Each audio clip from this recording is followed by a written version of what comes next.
fresh as a shiny penny. Here you go. Is that good? Your crickets have one level. Thank you. Okay. Hocus pocus. I was fascinated to learn the etymology of that. Long ago, the Catholic Mass was always conducted in Latin, and still is to this day. And most of us English speakers don't know Latin, so when we want to, make fun of it, we say things like, Domino, Nabiscos, Gloria in eggshells, Lumbago, something like that. Well, similarly, long ago, when it was conducted all in Latin, and the part of the Mass where the priest is about to give communion, he says, before giving the wafer, he says, Hoc est corpus meum, which literally translates to, this is my body.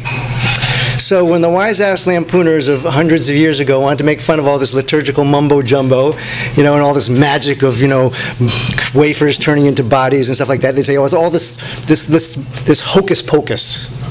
And that was how hocus pocus came from hoc est corpus meum.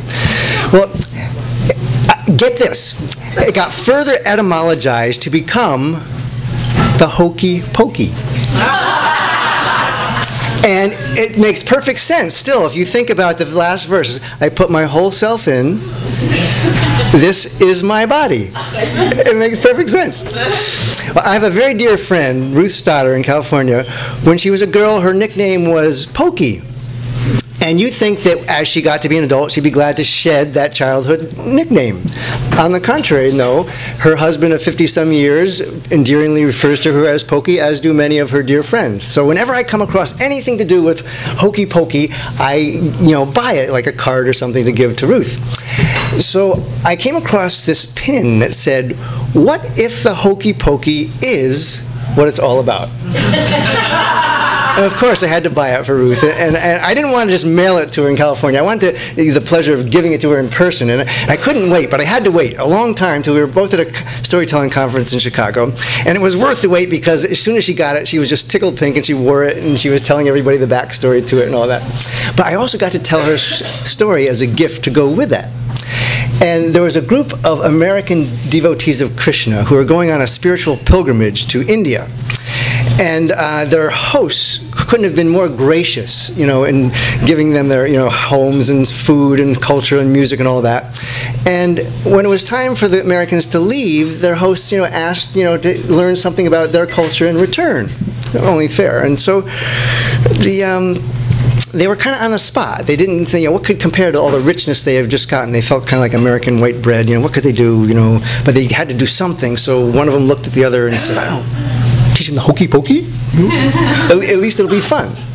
So they did that, but speaking different languages, something got lost in this show and tell and translation of this dance, and including the tempo. So instead of the silly flavor, it was done in this really, elegant, spiritual way, and they were really getting into it. It was kind of like a sacred Sufi dance, and this is what the Americans didn't intend that, but obviously this was a big hit. They were loving it. So at the end, they took the interpreter aside and said, how did you translate this? So they took it the way they did. And they said, I translated exactly the way you tell me. At the end, I invest my entire being. I withdraw my entire being.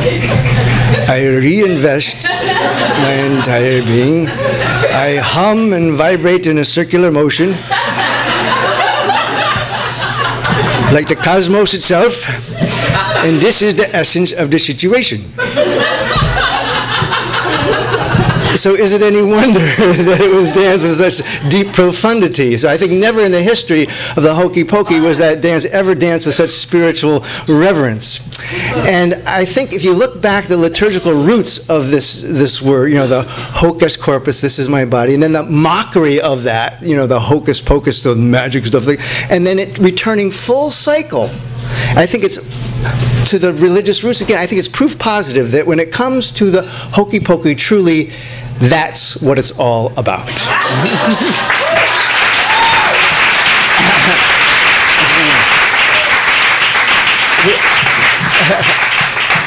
And so is the gift of story. And I'll just add this little tag here, a little sidebar. The guy who was credited with composing the Hokey Pokey that we know, the recorded version, Larry Laprise, is a really jolly fellow. When he died in 1996, his funeral was like kind of these New Orleans, great times. And they were having a wonderful time celebrating his life and all his music. And everything was going great until they tried to put his body in the casket. And first they put his right leg in. And then all hell broke loose. But that part's not true, but the rest is. And the gift of story to you. Thank you.